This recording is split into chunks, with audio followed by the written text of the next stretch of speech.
Let's start with Michigan 27 and Alabama 20.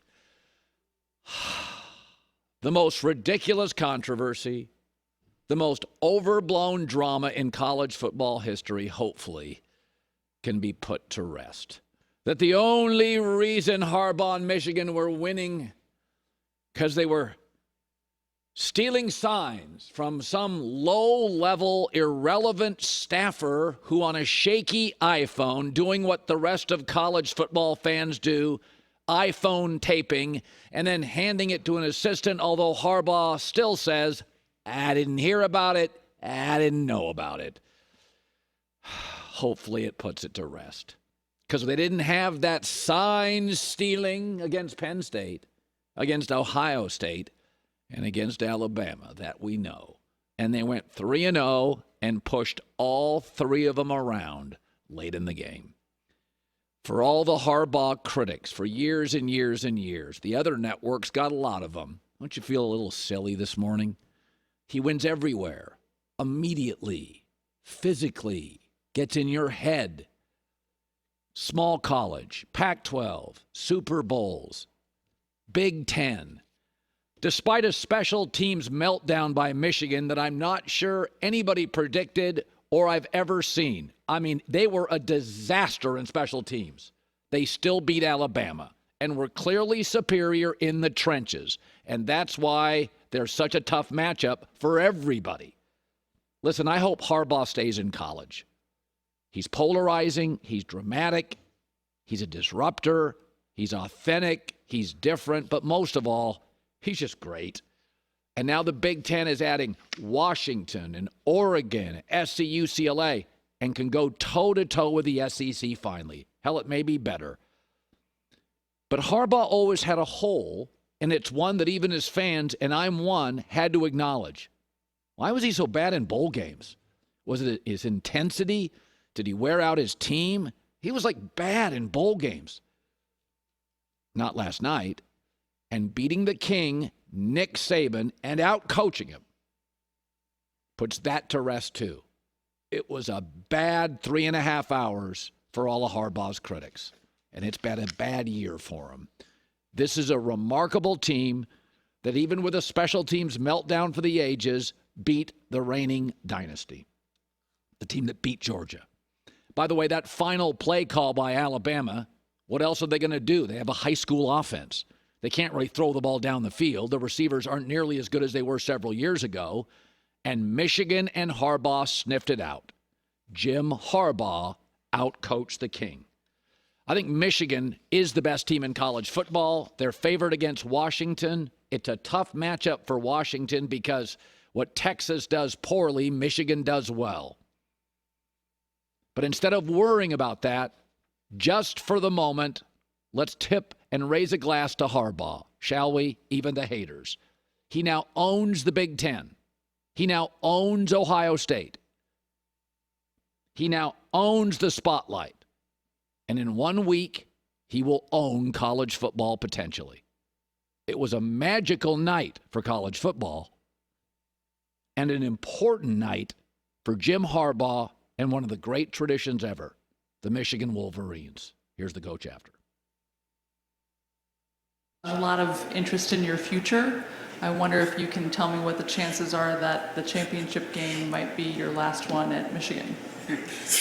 Boy, my future consists of a happy flight back to Ann Arbor, Michigan. Woo! Can't wait. There's nobody like him in college football. Don't have to like him, absolutely have to respect him.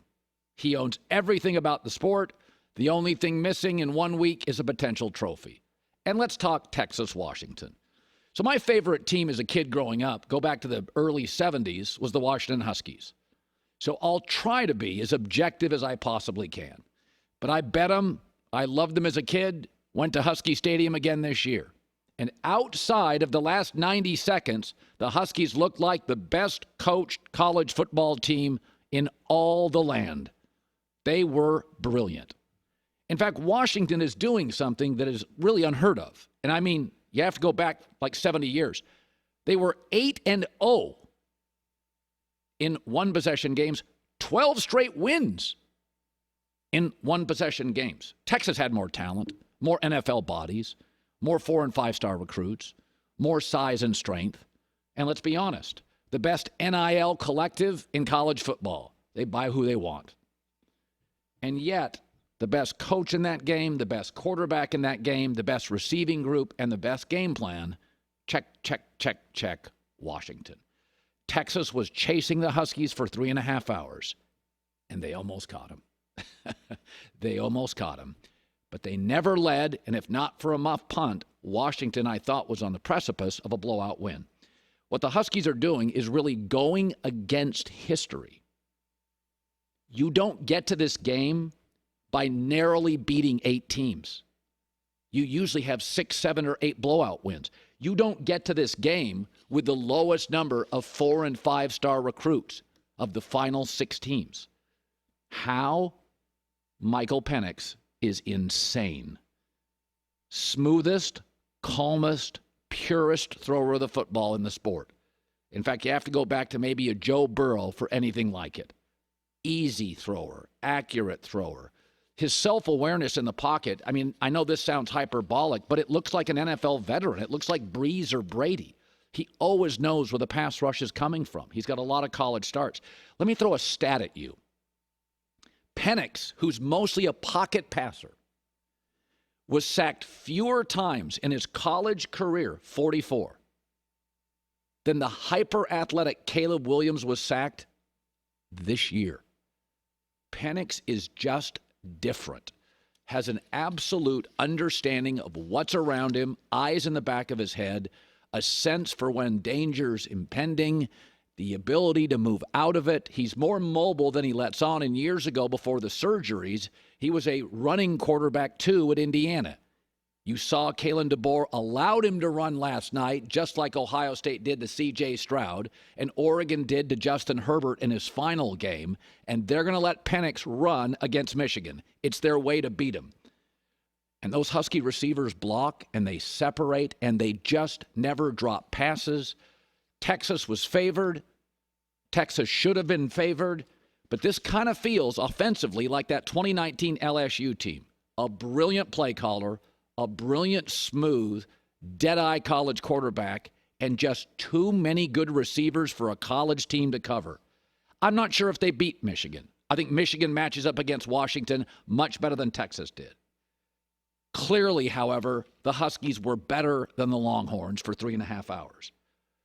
Michael Penix Jr., what can you say? You watched it. You watched it all season. Probably should have won the Heisman.